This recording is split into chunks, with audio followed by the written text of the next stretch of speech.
highway days, she's there, I say, please share my umbrella.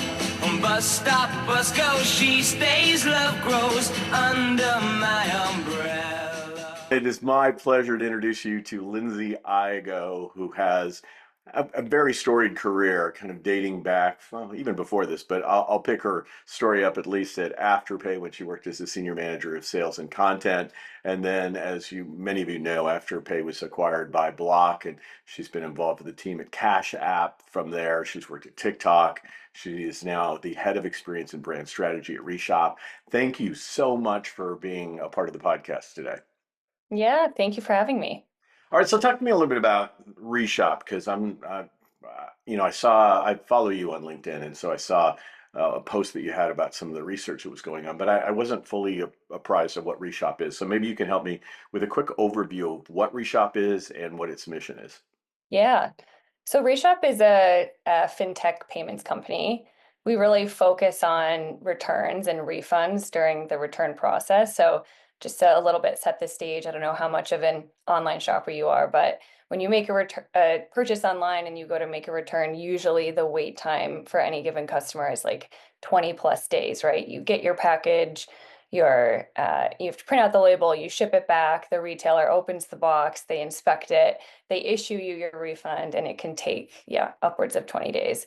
So Reshop is really removing all that wait time. Our core product from a customer perspective is instant refund. So the second you initiate that return online, you're getting your money back in your pocket, and really empowering customers with that instant access to their own money is something that's really core to our value and our mission here at Reshop.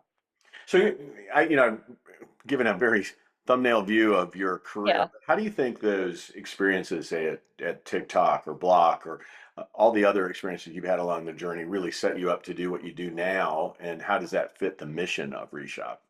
Yeah. I actually started my career early on in creative advertising, which I think set a lot of foundational kind of principles for me in terms of how to build brands. Um, the first client I ever worked on was actually Cricket Wireless, which is like a prepaid cell brand, and it was a really fun experience in terms of just figuring out how to actually build a brand, especially one that isn't necessarily something consumers always look super fondly on or see as elevated, and how do you really start to define some of that brand experience through advertising and creative advertising. So right from the get-go, it was always a huge kind of focus of mine of like how do we build brands from all angles. um, Moving on into when I worked at Afterpay, and later, to your point earlier when you introed me, we were acquired by Block. I worked at Cash App as well. I learned, I think, a lot about payments and kind of got into that more fintech space where it became really about how do you build consumer fintech brands that also are B2B. Afterpay, similar to Reshop actually, and a lot of us came from Afterpay who are now at Reshop. It's a consumer brand. It's something that we have to build with customers, but that also then translates to being something that you sell and partner with retailers on. So there was a lot of learning there in terms of how to build a consumer brand that then, works in the market alongside retailer partners.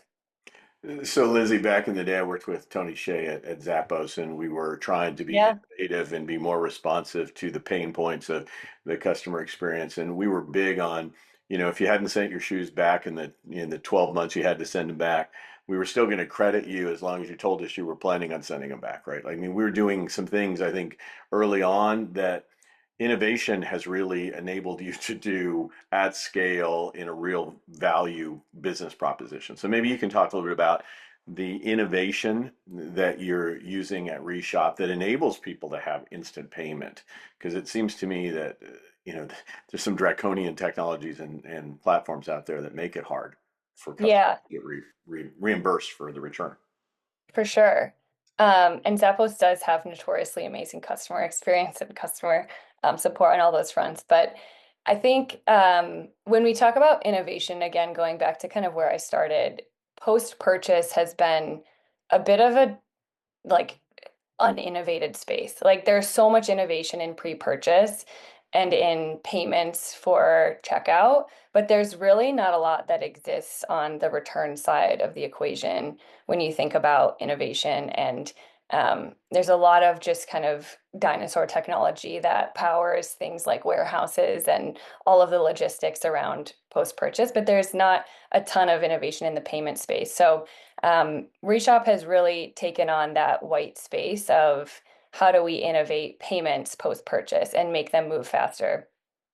But oh yeah, but we part of what we kind of hone in on as our central kind of technology as well is um essentially like a risk algorithm. So how do we build risk technology into understanding which customers are most likely to send back their items and then offer them the instant refund as a, reward pre-reward for their good customer being a good customer.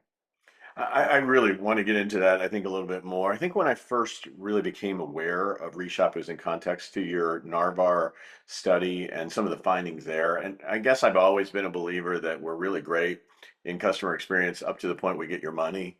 And Yeah, then companies start to fade a little bit, and you really see a differentiation between the great and the good when it comes to what they do after they've gotten your money, particularly if it doesn't work for the customer. So maybe you yeah. can talk to me a little bit about that Narvar study because it really was pretty enlightening to me, and I think it provided some unexpected and interesting insights. Yes, for sure.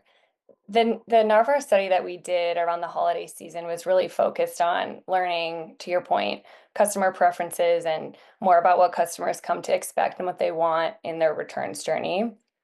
And I think that the thing that probably stood out to me the most was that customers really want choice post-purchase. The same way they want choice in how they pay, they want choice in how they send back their items, they want choice in where they get their money and how fast they get their money. And so that kind of theme of flexibility and optionality in post-purchase rang true, I think, in that study that we did and really kind of reinforced what we're doing too as a business in adding that choice and that flexibility for customers in their refund process. Yeah, it's interesting because choice and flexibility seems like it's true wherever it is in the customer journey, but I think at some level, expectations on how much choice or how quickly something gets done is rapidly changing. Yeah. How does it relate to that? I want my refund and I want it whenever and however, and Yeah. what's the change there? Well, we actually see we hear from most retailers that the number one contact reason for their customer support teams is where's my refund? So people are like generally just demanding their money back faster, and it's a huge pain point that they have to contact a brand and go through the whole process of like asking where their refund is. We even hear, like, I do a ton of customer kind of like surveys and talking to our customers all the time, and it's like they're tracking where they're getting their refund and when it should be expected on like a scratch pad on their desk or their notes app. There's like a huge customer problem with just like knowing where your money is and having the confidence that you got it back in your pocket. But I think that the expectation, to your point, is shifting. And I think that companies like Amazon play a big role in kind of like redefining a new bar for consumer expectations during returns. They just make things so seamless. They have like QR and Whole Foods drop off, and you get your refund right away. And so they're kind of setting a new standard for what customers are coming to expect. But it's hard for brands who aren't Amazon to offer those things to their customer. There's a ton of risk that you take on. There's a ton of like brands are always worried that it will increase their return rate and this, that, and the other. But I do think the expectation from customers is shifting, and we'll see that more and more. And retailers are going to need to continue to deliver on that and keep up. Well, just do a follow up on that. I've written and consulted for multiple Amazon brands or companies that got acquired by Amazon, including Zappos. Yeah. And so I'm a big fan, but that experience isn't always the same either. I mean, literally, I can have the amazing experience that I get most of the time, or we had a product at Christmas that we purchased, and it took months and months and months for whoever that vendor of that product was, right, to agree to do whatever. I Right. think being able to empower companies to do this well, consistently with the right technology is a breakthrough. And so I'm really excited about your value proposition. I I guess I'm trying to understand maybe a little bit about how you see loyalty and just repeat business and referrals related to handling this part of the journey, because we think about it at the transaction, right? Like as soon as I get the thing, I get what I wanted. If I don't get what I wanted, and I don't get a refund in a timely and understandable manner in the channel of communication I expect, I mean, how does this all relate to customer loyalty, I guess? Yeah. And I think that is the shift that brands are starting to make in terms of how they perceive loyalty and retention driving tactics. And returns are kind of the new frontier of what that can look like, because it's not just about the experience until the customer makes the purchase, but now it's becoming about the experience that they have if they need to return something. Um, you know, customers in general say that faster money access will make them more likely to spend. I think in that same Narvar survey that we were referencing earlier, 75% of customers say that faster refunds make them more likely to rebuy with that merchant again. But we're seeing that play out with our actual product too. So we actually see like 1 in 3 people who get an instant refund with Reshop go back and spend it with the brand they just returned with. So there is kind of, I think, a big play on retention and loyalty that exists when customers have a better refund experience and can get access to their own money faster. They are more likely to spend again and to remain loyal with the brand that they've shopped with and made a return with. So let me try to understand this, because it's anytime I start thinking about instant refunds and risk calculations and Yeah. analytics around that, I start getting this sense that this is going to cost me a lot on a technological infrastructure side as a small business owner or a mid-sized business owner. Help me understand, what is the technological lift that's involved in being able to deliver these kind of processes? Yeah. Some of it's probably too complicated to get into or above even my level of experience and expertise and exactly how everything works. But there is, yeah, there's a deep technological component. I think especially because retailers' return tech stacks are so deep and there's so many complex parts to them. That's been a big focus of ours, is how do we make this seamless within the ecosystem of other return tech stacks that retailers have. Um, we also have, though, like I kind of mentioned earlier, a lot of the leadership team came from Afterpay. Our CEO is actually Anthony Eisen, who was the CEO and founder of Afterpay and has now come over to run the Reshop business. And so there's a huge amount of kind of industry expertise on payments and on how they can work within other tech stacks and how we can make it easy for brands to adopt and use Reshop. And I think on the risk point that we kind of got into as well, that really becomes, again, the bread and butter of the technology that Reshop is kind of uniquely offering to a brand is, we're not only offering that risk technology, but we're taking on the risk of fraud. So if the customer doesn't send back that thing, that's on Reshop and not the brand. So technology is at this definitely at the center of what we're doing. And I think, even talking about some of the innovation and things, it's an area of focus for us. I just can't miss that latter point, because I think as a business owner, that's probably more than anything else. I mean, I assume that I would be taking on the risk of the return instant payment. Um, we used to say at Zappos that sure, we'll credit your account because we can just recharge you if we never get it back, right? But I'm curious, if I'm a business owner and you're really helping me do instant returns and refunds, and the risk shoulders to you, this seems like a no-brainer in a kind of in a pretty big way. I just want to make sure I didn't Yeah. miss something in what you just said, though.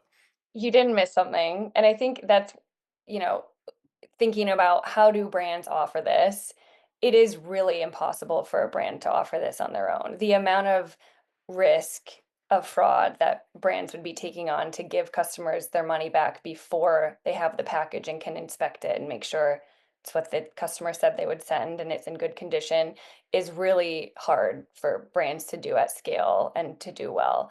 And so Reshop's technology of who are we offering this to? And Reshop's, again, to your point, value proposition of we're actually not just managing or mitigating the risk, but we're taking it on for brands is our core offering to retailers. And I get this. I mean, I worked for the Airbnb for a long time, and that ability to have that risk calculation of who's coming in and what's the likelihood you're going to have some problems with the transaction are huge.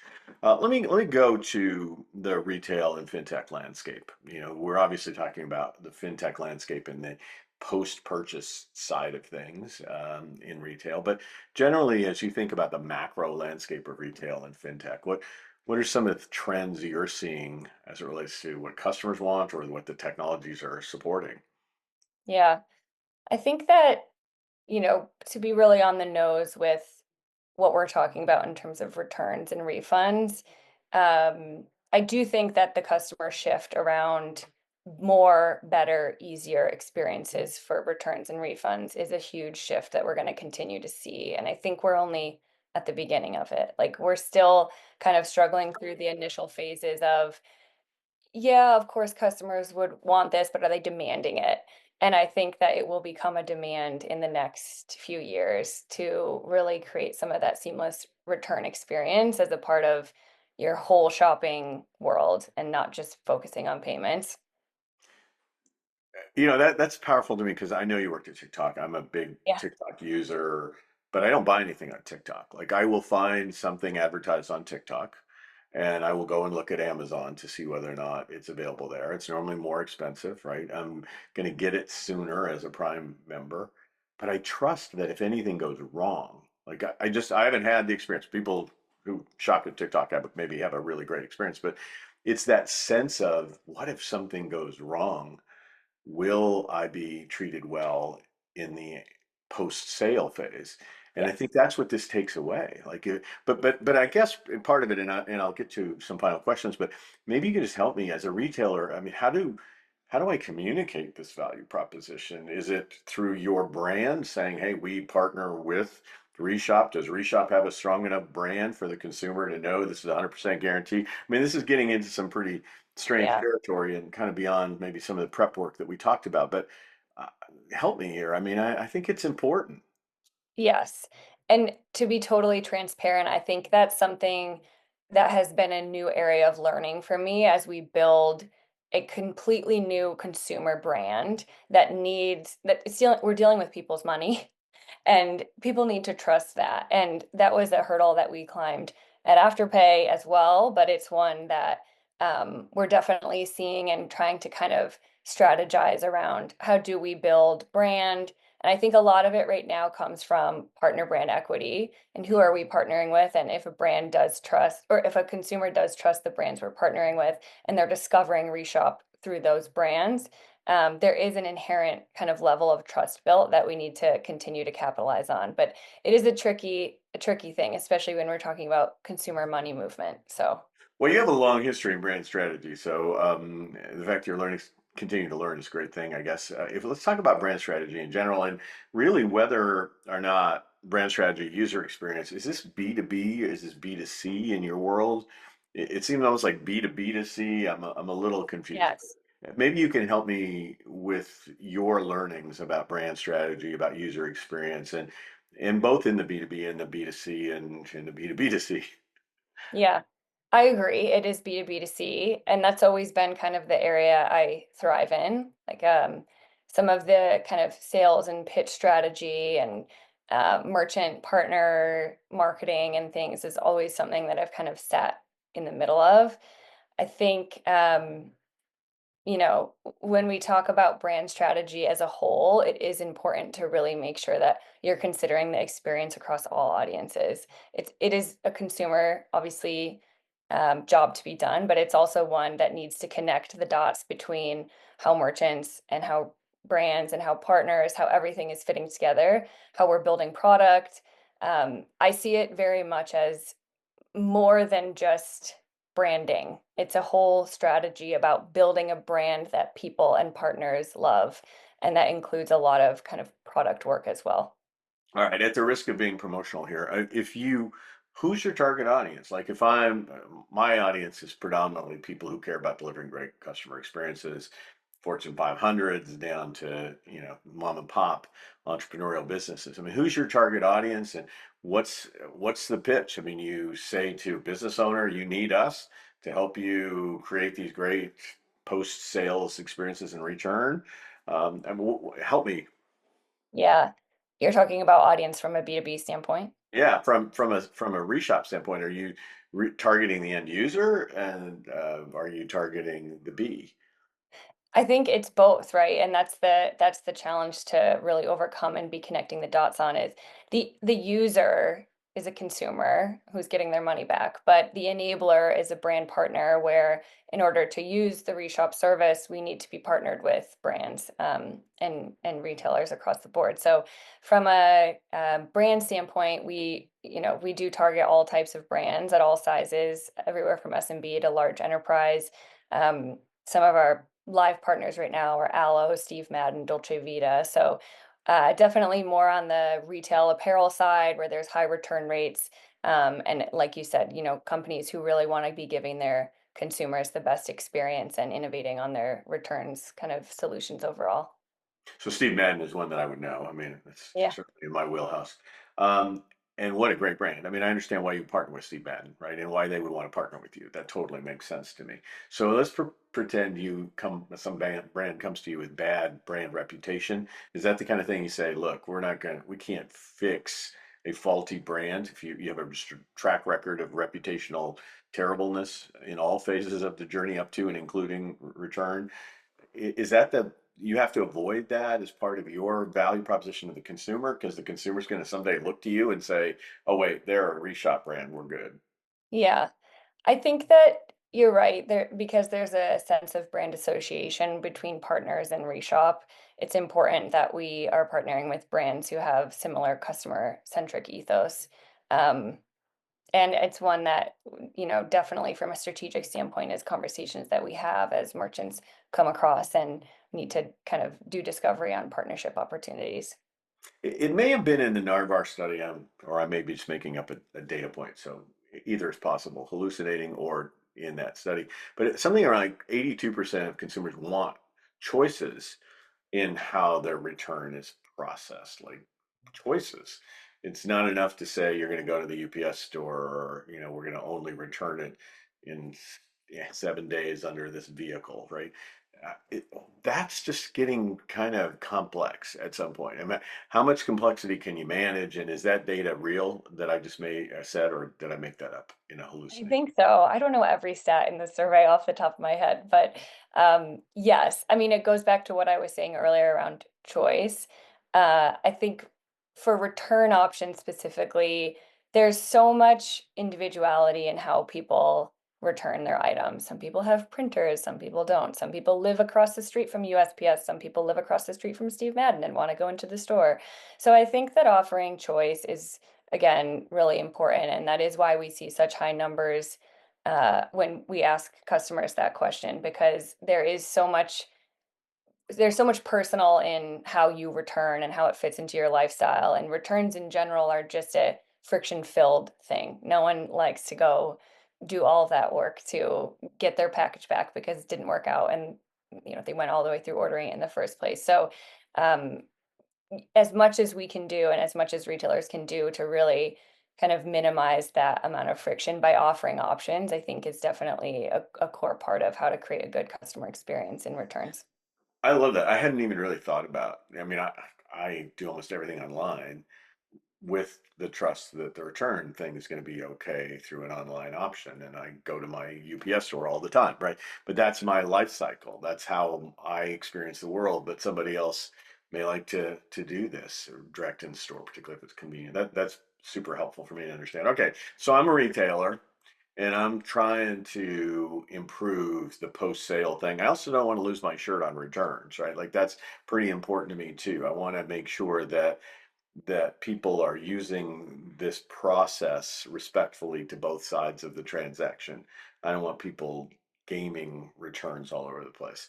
So help me understand what advice you'd give from your vast experience at Afterpay and now in Reshop. What advice would you give to your average retailer? I think that I would advise a little bit of reframing around the concept of returns being like a cost to your system. And I think that there's a lot of ways to turn returns into revenue and turn returns into something that can end up impacting your business positively, whether it's from a look long term, look at the customer satisfaction and loyalty and retention you're building, or if it's a more near term, enable exchanges, enable something like Reshop where it's instant money and they're more likely to respend with you quicker. So I feel like it's a mindset shift. And it is one that we see retailers starting to make, but having to pull a little bit in terms of returns are a core part of your customer experience. And only thinking about, to your point, some of the negatives or the abuse that could come with them is a bit short-sighted in the long scheme of how to actually build a good customer experience. So to help this conversation, I think a bit, right? Like if I get instant money, I can reshop it, to use your brand's name, right? Yes. I can reshop that money now.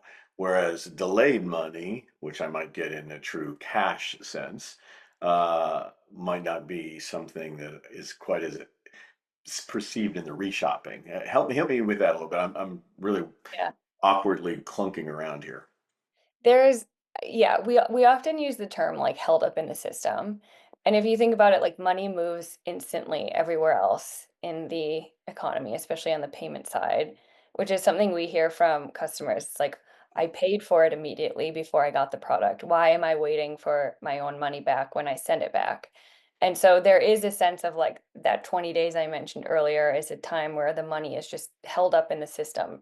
It's no one's. The retailer knows they have to give it back, but the customer doesn't have it in their pocket. They can't respend it. There's a lot of like value by need customers who need that money before they can go respend it. So the velocity of money and of payments is something that I think and we see unlocks that ability to rebuy. And again, I think drives into that concept of being able to recapture that sale, instantly. I think we see our average time of people who get their refund to rebuy is 24 hours. So within one day, they're able to rebuy versus that same customer would have to wait weeks to get their money back to be able to rebuy with the brand. So it all kind of bleeds together into how it actually drives value for the brand. There are plenty of examples of my own shopping journeys, right, where I haven't repurchased because product I didn't work and I concluded I didn't need it. But probably more where I ended up buying something more expensive than what I purchased in the first place because I realized the functionality wasn't what I needed. And so then here I am spending more. So I just think that consumers, I mean, retailers who get that it is about not this transaction, but it is about the relationship and lifetime value of customer, all those things that I think I'm sure you guys are able to help them understand uh, and and help customers get what they need. This is just a great value proposition, both for retailers and for the end user of the experience, the consumer. So thank you for that. What should I know about Reshop? Let's assume that people want to say, okay, I've heard this. It's pretty intriguing. Yeah, I'm ready to reshop my repurchase journey. What do they need to know about how to get in contact with you as a consumer, or I guess more importantly, as a retailer? Yeah. Um, I mean, we're a relatively new company. We're still, startup mode, somewhere around 8 months old. So we're actively building our network of partners. So always open to having conversations with brands who are interested in Reshop and our value proposition and improving their customer experience. Well, I'm going to put your LinkedIn link in the show Oh. notes, and I'll also put the Reshop website in the show notes. Is there anything else that I should do to make sure people are able to access the information? I think if they go to your LinkedIn page, they'll find the Narbar research, so that's probably all covered there. But anything else you'd like me to make sure that I avail this kind audience to make sure they can evaluate the value proposition for themselves? Yeah, I think linking my personal LinkedIn and our Reshop LinkedIn is a great place to start and will be easy to get in contact with us. Well, I am just delighted that somebody really cares about the post-sales part of the journey, and particularly when it doesn't go well for the consumer, so that the consumer can get what they paid for in a timely way, or cancel that transaction and move on to buy something else that fits their need. That's awesome. So thank you for taking the time today. And this is a complete aside, but it's the way I'm going to close out the show today. There is no one who has a cooler background in that your puppy, who only moved a few times, matches your pillow. Like, did you get the Oh my pillow to match gosh. the puppy, or did you get the puppy to match the pillow? Did you have to return any pillows or puppies? Did you get a, timely refund on either? Those are all the questions I'm wondering right Oh now. my gosh, I actually have so many pillows that match my dog. It's not even, I don't, and it's all accidental, but I guess I have an aesthetic. I don't know. Yeah, I think yeah. I don't think you answered my question, which came first, but we'll leave it at that for the viewer to wonder about. Thank you so much for your time, Lindsay Igoe, who is with Reshop. All the information is in the show notes, so please check it out. I'm Joseph Michelli. We'll see you again.